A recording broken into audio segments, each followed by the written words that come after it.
infiniment d'être venu à notre invitation. Ce jour, sur le premier congrès ordinaire de l'Alliance pour la patrie.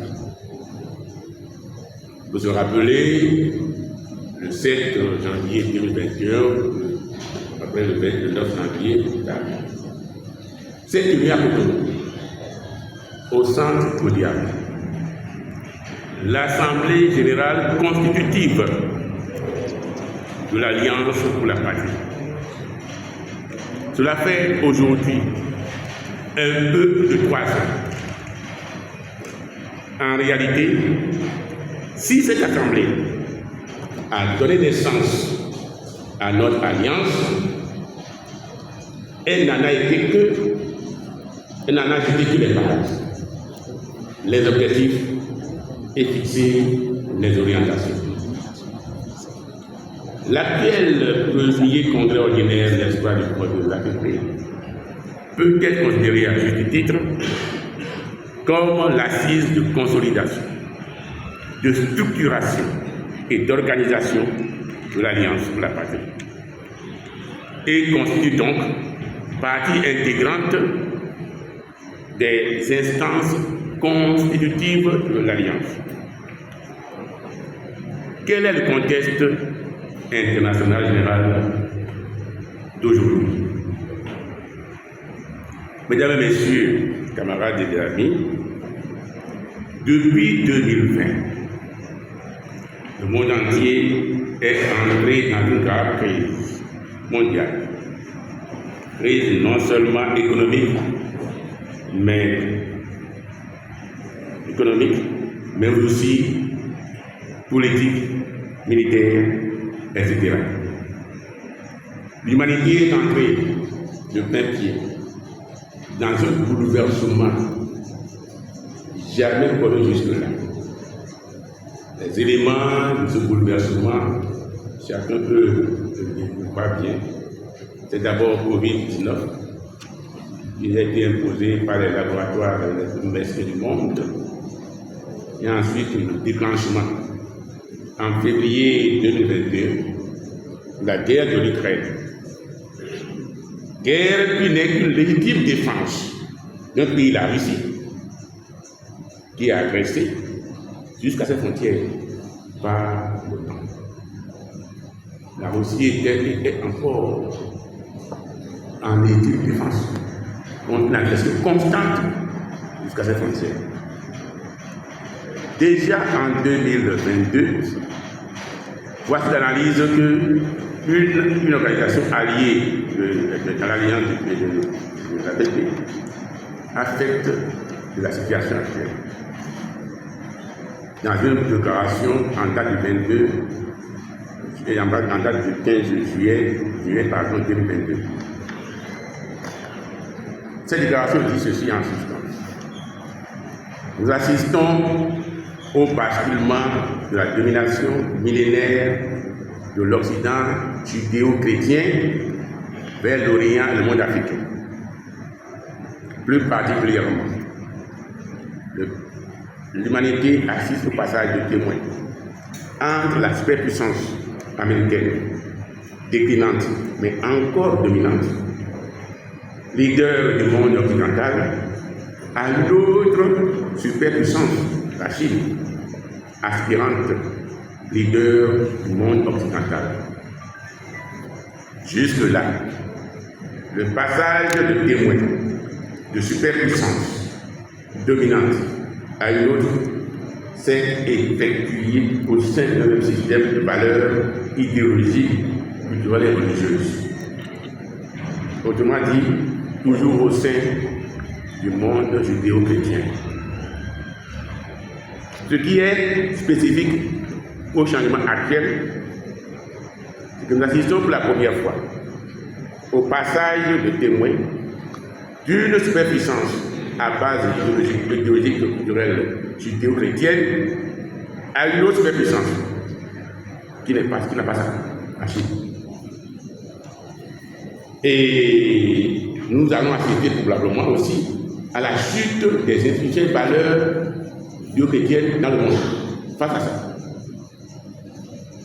Nous savons aussi que un tel passage de témoin d'une superpuissance mondiale à une autre ne s'est jamais fait sans une guerre mondiale, comme en témoigne l'histoire. La mondialité de cette guerre dépend bien de la situation propre à cette époque. La guerre Rome-Carthage, la guerre, n'est-ce pas, Waterloo, l'Angleterre, la guerre, tout ça, c'est font partie des guerres. Les deux premières guerres mondiales viennent montrer la question du partage et du repartage de l'humanité. Lorsqu'il s'agit de lutte entre superpuissances. Et comme aussi conséquence inévitable de ce qu'il y a comme bouleversement, le délitement, c'est-à-dire la chute des institutions internationales, comme l'ONU aujourd'hui. Le nouveau quoi aujourd'hui. Alors, et aussi la chute des institutions religieuses de par le monde, leur discrédit, leur chute morale. Au plan de la gouvernance mondiale, la déclaration d'ISCC, la crise de la démocratie représentative, qu'on appelle démocratie là, n'est que la confiscation de la souveraineté du peuple au niveau d'une élite appelée représentants, élus, parlement, gouvernement. Le peuple électeur étant seulement autorisé à échéance convenue d'aller voter, choisir les représentants. Cela aboutit partout. Et partout, alors c'est visible partout sur la planète, à un divorce profond entre l'élite, l'élite armée, et le peuple, entre les électeurs mandants et les élus mandataires. Donc il y a un fossé entre les deux. La conséquence de cela, c'est le fait que les électeurs n'ont plus vote. Les électeurs constatent les élus ne les représentent plus. Pire, que les élus se comportent comme ennemis des électeurs, une fois le pouvoir obtenu. Ce qui entraîne le désintéressement du peuple de la politique et l'extension tous les jours visible de l'abstentionnisme qui gagne, je dirais, partout. Partout. Regardez les dernières élections en Tunisie. On a eu taux d'abstention 72%. 72% ne pas participer au vote. On a eu de quoi 28% de votants. Et on prétend que cela a été élu avec 90% des élus. Voilà la réalité. C'est pas dans le monde. Le peuple se désintéresse de ce que fait la bien là-haut par rapport au problème tous les jours. On souffle là. Là, il va avoir peu d'argent et fait des élus, des élus. Non. Alors, les autres conséquences de cette chute de la démocratie représentative, c'est le développement des contestations actives du régime représentatif provenant tant de l'intérieur du système que de l'extérieur. De l'intérieur du système, cela donne naissance au développement de mouvements populistes d'extrême droite partout dans le monde. Trump aux États-Unis, Bolsonaro au Brésil, Milei en Argentine, Marine Le Pen en France, Orban en Espagne, etc. C'est aussi la crise de la démocratie représentative. Et, n'est-ce pas, et ce programme anti-système. Et d'autre part, de l'extérieur, il y a aussi la contestation avec l'exemple des Gilets jaunes que Macron a réprimé durement en France. Ça au système nouveau, haute gouvernance est appelée. Laquelle confiscation, laquelle, n'est-ce pas, l'exemple actuel encore, c'est la confiscation de cette souveraineté au mains d'une oligarchie. Pas Macron. La majorité, donc on est passé à gauche. Donc on devait choisir le Premier ministre au centre à gauche, donc nouveau Front populaire. Eh bien, il passe ailleurs. On va choisir quelqu'un dans un tournoi militaire, avec le fameux Premier ministre Barnier. La négation même ça. Tous les jours, là, le système est en crise. Nous observons tout ce délitement de l'ordre ancien qui s'accompagne aussi d'une montée de la révolution philosophique et culturelle éclatée notamment à l'issue de l'événement de l'assassinat de George Floyd en 2020. L'humanité se découvre une, au-delà des races, des sexes et des religions, avec un minimum de respect pour l'homme, l'humain. C'est devenu une éthique universelle. Camarades et chers amis, toutes ces prédictions ont été faites dans le papier du PCB, de l'Alliance de la APP, en juin 2022. Et aujourd'hui, justement, on voit, le monde entier est plus que jamais au bord d'une troisième guerre mondiale. On assiste aux préparatifs d'une guerre dont on n'ose pas prononcer le nom. Guerre mondiale à caractère nucléaire. C'est ça la réalité. L'OTAN met en avant pour cette guerre des pouvoirs fascistes et criminels. Deux provocateurs mondiaux. L'un s'appelle, n'est-ce pas, Netanyahu, l'autre s'appelle Zelensky. Les deux. Ils sont les fusibles de déclenchement de la guerre mondiale éventuelle. Les deux provocateurs mis en avant par l'OTAN, qui peuvent permettre, n'est-ce pas, d'ici là, que se mette la guerre mondiale, ce sont d'une part au Moyen-Orient, ce qu'on appelle quoi, Benjamin Netanyahu, et là-bas, n'est-ce pas, en Ukraine, Zelensky.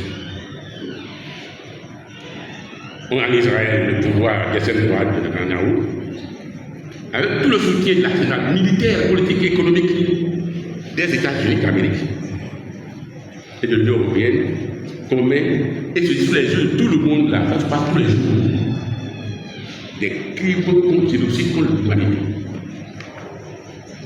Plus de 42 000 personnes civiles tuées, vieillards, femmes, enfants, à Gaza. Des assassinats de dirigeants, des piégeages d'explosions de matériel de communication, de masse au Liban, des provocations contre, disons, l'Iran, etc. En Ukraine, Zelensky poursuit une guerre sans issue pour lui, mais en sacrifiant son peuple et sous la dictée des forces de l'OTAN et de l'Union européenne, et se livre à des surenchères provocatrices, guerrières et disons porteuses de menaces d'usage d'armes nucléaires, d'armes d'extermination massive. La France, elle, joue son bateau par son caractère, par son aventure guerrière en Afrique, sous couvert de réalisme. L'ONU est plus jamais paralysée, à l'instar de la SDN créée au lendemain de la Première Guerre mondiale. Le bombardement le 10 octobre dernier des forces de cellule au Liban, on bombarde, on tue ceux qui sont en train de lutter, on dit par les forces israéliennes. Déjà montre la fin de la mort programmée de l'Organisation des Nations Unies. L'humanité est redevenue ouvertement, et non plus secrètement, mais ouvertement alors, est devenue une jungle où des criminels mondiaux qui n'ont jamais respecté aucune résolution des Nations Unies font la loi. Ils font la loi tranquillement, frappent, tuent impunément et sont louangés. Autrement dit, on assiste à une hypocrisie mondiale. Une émotion à double vitesse. Pendant que l'on décrit les bombardements soi-disant russes en Ukraine comme crime contre l'humanité, passif devant la CPI, on se tait devant les massacres de Gaza et de Et pourtant, on parle de cesser le feu. Et Netanyahu peut gaillardement aller parader, n'est-ce pas, à l'ONU et revenir chez lui, encore tuer tout ça. Face à cela, face à ce monde de criminels, les peuples se battent vaillamment partout, aux États-Unis, en France, Royaume-Uni, Canada, en particulier les peuples dominés, exploités et se battent avec l'énergie du désespoir, comme en Afrique, en Amérique latine, Venezuela, Cuba, Mexique, Argentine, Colombie, Brésil, etc. Contre la dictature fasciste mondiale. La dernière élection présidentielle du 28 juillet 2024, le peuple vénézuélien a renouvelé sa confiance au pouvoir de Maduro, a constitué pour toute la coalition impériale mondiale une occasion d'ingérence, de provocation de toutes sortes. Les impérialistes de l'OTAN multiplient les vexations contre les peuples, à l'instar des peuples révolutionnaires de Cuba, toujours sous embargo assassin depuis plus de 60 ans. Et ce, malgré toutes les résolutions de l'ONU contre le peuple aussi, le peuple, la révolution chavienne du Venezuela.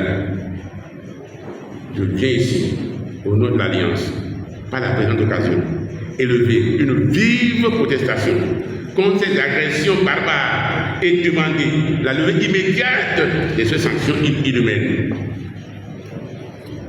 Deux camps s'affrontent actuellement.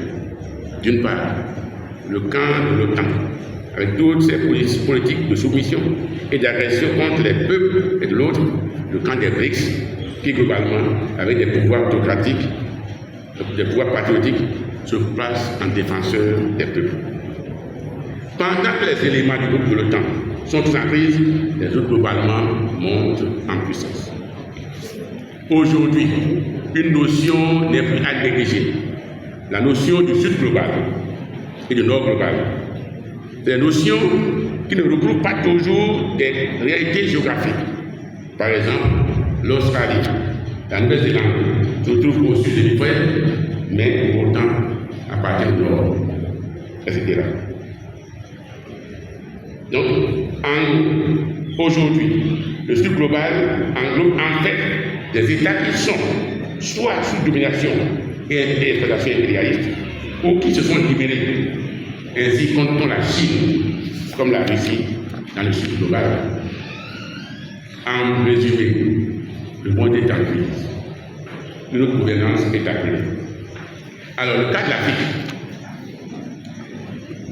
Mesdames, Messieurs, chers amis, chers alliés, comme le sait, depuis la création de l'Alliance, le continent africain, continent le plus riche en ressources minières, mais aussi le plus pauvre, est l'enjeu de toutes les convoitises, de tous les pays, pour son maintien sous domination étrangère.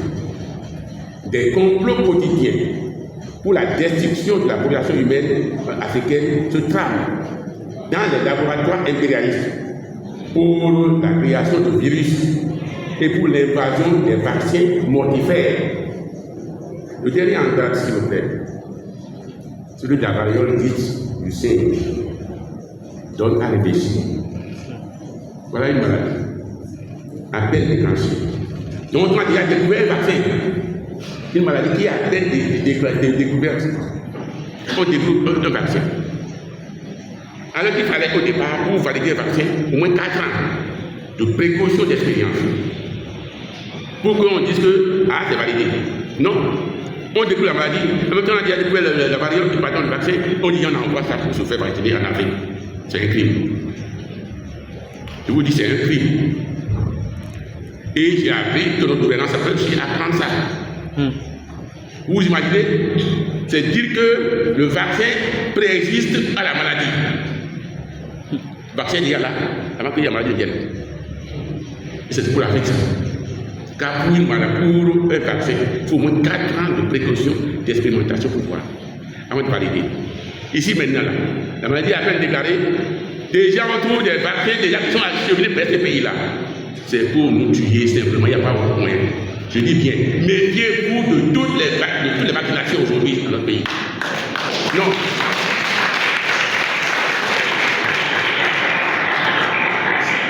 Ces vaccins ont tous pour conséquence, pour grande part, de limiter l'immunité des Africains et leur productivité. C'est clair. Les gens le disent, les big le disent, il n'y a pas de secret, ils l'ont déjà dit. On doit s'en méfier. Nous devons avoir alors un laboratoire indépendant. Sinon, c'est écrit. L'Afrique, le continent le plus exploité, le plus pillé, le plus humilié, le seul continent où les peuples ne sont pas maîtres chez eux, et aussi le lieu où les gens s'affrontent sur nos dos. La domination de la France sur l'Afrique dite francophone, c'est la domination la plus sauvage, la plus meurtrière, la plus belliqueuse, l'exploitation la plus féroce que l'Afrique ait jamais connue. La guerre qui déroule au Sahel et qui se tente désormais à notre pays au Bénin, cette guerre-là n'est nullement une guerre de terroristes, mais est une guerre que mène la France coloniale au Sahel. Et c'est le déroulement d'un plan méthodique de l'OTAN pour contrer les pays émergents. La France n'en est que l'exécutant. La France a commencé d'abord par assassiner Kadhafi, pour libérer les Diacs là-bas, pour venir dans le Sahel. Après, parti renversé par beaucoup, etc. C'est eux qui ont mis en place et qui ont mis au pouvoir Ouattara. C'est un plan qui est en cours. La France a mis ça. Et pour pouvoir installer les dirigeants africains, même aujourd'hui, ils vont jusqu'à 11 francs. Ils ont gagné des pays anglophones, comme Tinubu au Nigeria, et on appelle Ado, gagné dans le lot. Pour appliquer un plan mortifère pour l'Afrique, avec la guerre déclarée. Le plan de la France était clair. C'est créer le chaos pour venir, soi-disant, en aide. La France crée les chaos dans nos pays, pas djihadistes, soi-disant interposés, des armes les amènent à tuer pour qu'on appelle la France au secours. Et partout, la France arrive avec ses troupes, se croisent les attentats terroristes. Ça a commencé au Bénin, 1er mai 2019, premier attentat. Aujourd'hui, on en a à plusieurs par mois maintenant. Dernièrement, il y a 3 attentats, n'est-ce pas, dans la commune de Kalimamaro. Plus la France étend ses troupes, c'est pas disant conseillers ou instructeurs français, et plus ça se multiplie les attentats terroristes. C'est clair. Alors, donc, il n'y a rien qui va être connu, on doit le combattre. Nos frères qui sont au nord de lui souffrent de ça, et c'est la France qui le fait. Et ouvertement, de plus en plus, les gens, les djihadistes sont de connivence de plus en plus avec tout le monde. Et avec les Français, c'est clair. Donc, nous devons en faire attention. Alors, donc,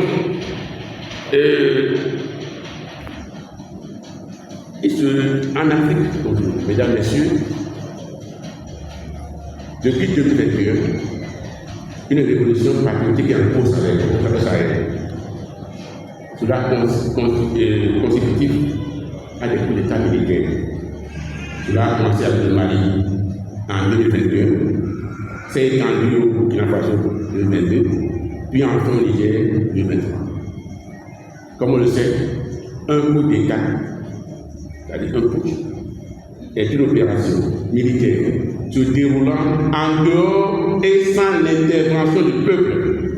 Et à ce titre, en lui-même, un coup d'État ne peut être considéré comme populaire et révolutionnaire. Ce qui importe, ce sont des actes ultérieurs posés par un pouvoir boutiste qui peuvent déterminer la réaction des masses et leur appréciation dans le cas d'espèce. Ce sont des actes posés par et face à la contradiction principale du moment qui peuvent en être le critère d'évaluation. Mesdames, Messieurs, les colonies françaises d'Afrique vivent un retard historique. Elles ont raté le gauche de la première indépendance. La puissance coloniale française a eu l'objet malfaisant de conserver intacte la réalité coloniale tout en gardant des retours comme indépendance. C'est-à-dire, avec, n'est-ce pas, le pacte colonial, nous n'avons jamais été indépendants. Non. Elle a développé un simulacre de démocratie. Démocratie en fait de l'union qui ne met pas en cause les intérêts français. On vous impose des chefs d'État fascistes sous couleur d'élection fréquente. N'est-ce pas? La conséquence, c'est les retards économiques, sociaux et culturels, n'est-ce pas, que les pays anglo-français ont par rapport aux pays anglophones.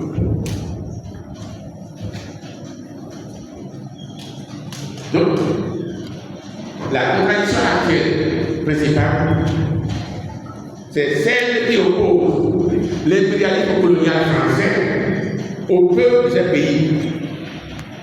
La tâche principale est de briser le carcan colonial, et ceci avant toute autre considération. Et ce fait que ces pouvoirs autistes, avec le soutien actif de leur peuple, se sont mis à s'attaquer aux intérêts coloniaux français dans leur pays. Nous devons les soutenir. Ainsi, voir les pouvoirs autistes de Mali, dans sa suite, le Burkina Faso et le Niger, se mettent en œuvre de prendre des mesures allant dans le sens de la suppression de taxes coloniales, telles dénonciation des accords de type colonial, défense économique, etc., sortie, n'est-ce pas, de la fameuse francophonie, etc. Et dénonciation de la suprématie des monopoles comme Bolloré, Arriva, Gola, Bouygues, Super sur nos peuples qui doivent piller nos ressources. Sans oublier, n'est-ce pas, les Bolloré, etc., avec les fameuses Canacus. Tout ça prend des mesures de libération consistant à transformer sur place leurs produits. Tout ça va dans le sens de, disons, de la mise destruction coloniale. Voilà, ce sont autant de débuts de remise en cause du pacte colonial et nous devons l'explorer. Tout cela ne mérite qu'un seul nom, une révolution. Mais de quelle révolution ça a été? Ça a été une révolution patriotique, simplement. Ça a été une deuxième indépendance. En fait, cette indépendance, cette révolution patriotique est nécessaire au terme de la nécessité historique et est par conséquent irréversible. C'est exactement comme la Révolution française de 1789. C'est comme ça. Qui, malgré ses hauts et bas, a fini par emporter tous les pouvoirs despotiques d'anciens pouvoirs européens. Il en est de même aujourd'hui avec la révolution patriotique en Afrique. Même en cas de retour en arrière, même en cas d'assassinat de ces dirigeants-là, même en cas de leur trahison, d'autres prendront le flambeau et iront en avant.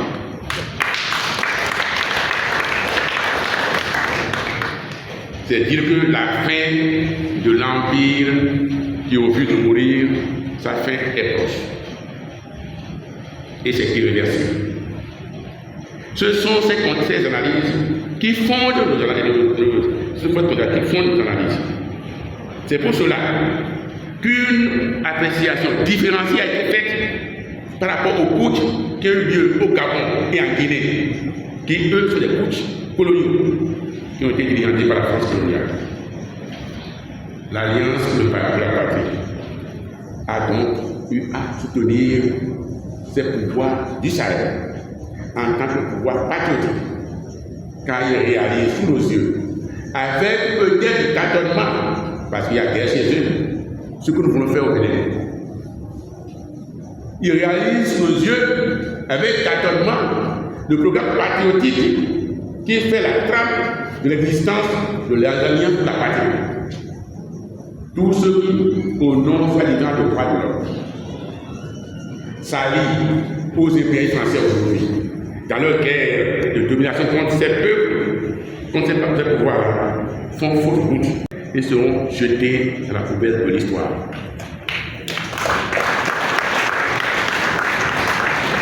L'Alliance a eu, dans cette foulée, dans cette démarche, à saluer la naissance, n'est-ce pas, la naissance de la Confédération des États du Sahel et formule pour elle qu'elle se renforce et soit un embryon du panafricanisme, de l'unité africaine si chère à nos cœurs.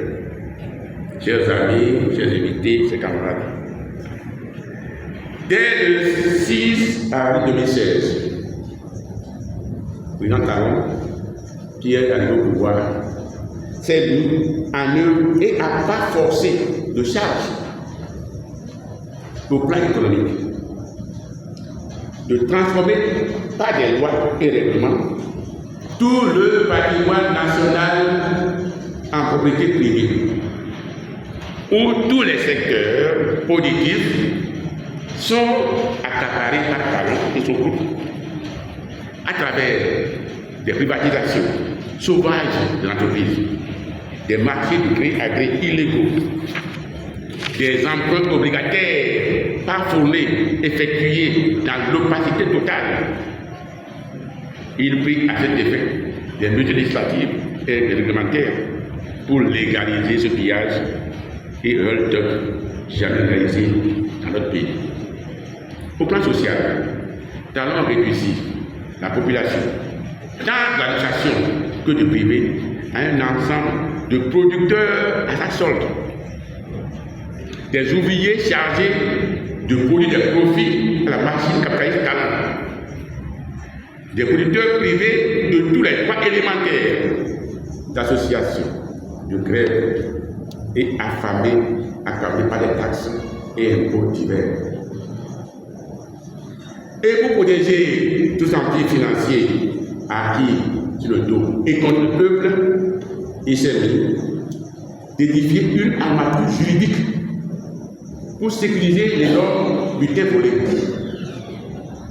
Et pour le donner ainsi à la destruction des libertés démocratiques, chèrement conquises dans les années 1990, et à l'instauration d'un pouvoir despotique de type monarchique, avec comme seul repère le seul chef au sommet. Et cela a été consacré par une constitution, celle de l'espace de 2019. Et il verrouille par ailleurs toutes les issues démocratiques pour permettre le déroulement d'une élection démocratique.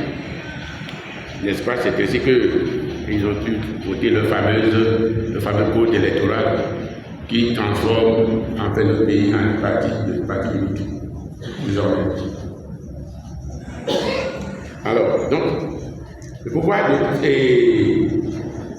de Talon s'inscrit dans la logique de France-Afrique. C'est un pouvoir issu du France-Afrique, avec la face caricaturale et significative des péripéties décrites par Robert Rougy dans son dernier livre autobiographique. En fait, les 60 années passées depuis l'indépendance nominale au Bénin n'ont été que la continuation d'une politique, celle de la poursuite de la colonisation à travers l'espace colonial. Et à chaque échéance électorale d'importance, l'impérial français s'empresse de susciter de nouveaux gouverneurs à peau noire pour faire le change et conserver l'essentiel. La période dite de renouveau démocratique n'a constitué qu'une phase de la politique patrimoniale. Le pouvoir de Patrice Talon est le produit de la politique du renouveau démocratique, arrivé à son paroxysme, à sa putréfaction ultime, Il est gestionnaire actuel, n'est-ce pas, de l'État anglo-français que nous sommes.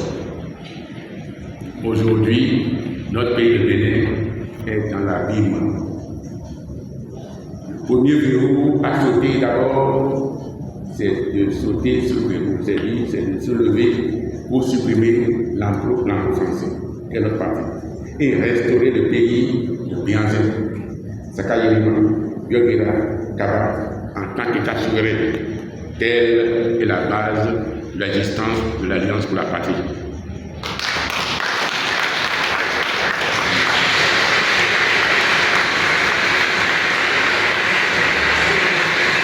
Dans son manifeste donc, de création de la République, il est écrit ceci. Il est temps que les patriotes béninois, démocrates, possesseurs ou non de moyens de production, s'unissent par un pacte patriotique républicain en un conseil national de gouvernance démocratique et patriotique autour d'un programme de gouvernement rapide et accéléré du pays.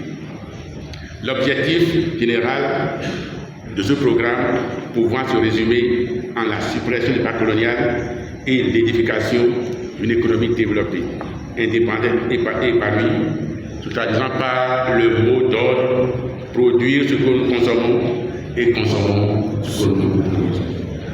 Nous y voilà aujourd'hui. Voilà ce à quoi l'APP appelle à réaliser.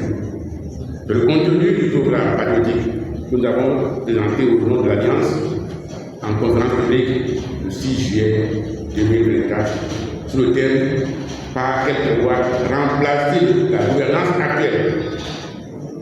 La RP s'est donné un conseil national de gouvernance patriotique et démocratique. Mais bien sûr, chers amis et camarades, pour réaliser ce programme, il faut d'abord, la première condition, c'est prendre le pouvoir. Oui, première condition. Alors, mesdames et messieurs, depuis 2 ans, Voix de Caron a approfondi la descente de notre pays aux enfers. Il a signé un accord d'occupation de notre territoire par les troupes françaises, ceux-là même qui ont vaincu et humilié Bianzé, Sakayelima, Bioguera, Kaba, et pour lesquels notre patrie n'a pas encore fait le deuil. Par exemple, les ossements de Kaba sont tous dans les grottes là-bas, avec des Kaoli. Des tout petits amis sont dehors par feu à Malédé en 1964. C'est ceux-là qui fait le péché de nous. Vous avez pu boire le champagne sur les tombes de ceux qui l'ont vécu il y a 100 ans. C'est une grande humiliation. Il n'y a pas beaucoup aujourd'hui doit faire penser à ça. Que les fils des descendants de Todd sont venus encore pour venir boire le champagne sur les tombes de Bianzé, de Bioguera et d'autres. C'est inacceptable. J'ajoute à cela, bien sûr, la fermeture, n'est-ce pas, illégitime et inhumaine de la frontière avec le pays frère et voisin, le Niger, en 2023. Depuis lors, le pouvoir de la rupture a accéléré son pouvoir autocratique et a verrouillé toute voie d'ouverture de changement par voie électorale. Ceci avec l'adoption, comme il est tout à l'heure, du code électoral qui instaure de fait un parti unique au Bénin. En résumé, les péchés capitaux, comme on le dit dans le christianisme, péchés capitaux de par le gouvernement Caron qu'il a commis sont les suivants. Premièrement, l'accaparement de tout le patrimoine du peuple. Ça va être un premier péché capital. Deuxièmement, l'organisation systématique de la famille pour les masses populaires à un point extrême par des surcoûts illégitimes, des taxes multiples, des entraves à la production. Ceci pour l'enrichissement du grand talent. Troisième péché, la destruction totale des acquis démocratiques et l'instauration d'une nouvelle autocratie. ce qui a abouti à la mise dehors des patriotes, la prison, et tout ce qui a été fait, etc. Quatrièmement, la livraison de la patrie à l'étranger avec la profanation dans des tombes de la mémoire de nos martyrs. Au regard de tous ces défis existentiels, les derniers événements qui font état de soi-disant tentatives de coup d'État de Boko-Olivier et de Oumeki apparaissent dérisoires et au mieux ne peuvent être que l'expression de la faillite d'un pouvoir en fait de patrie.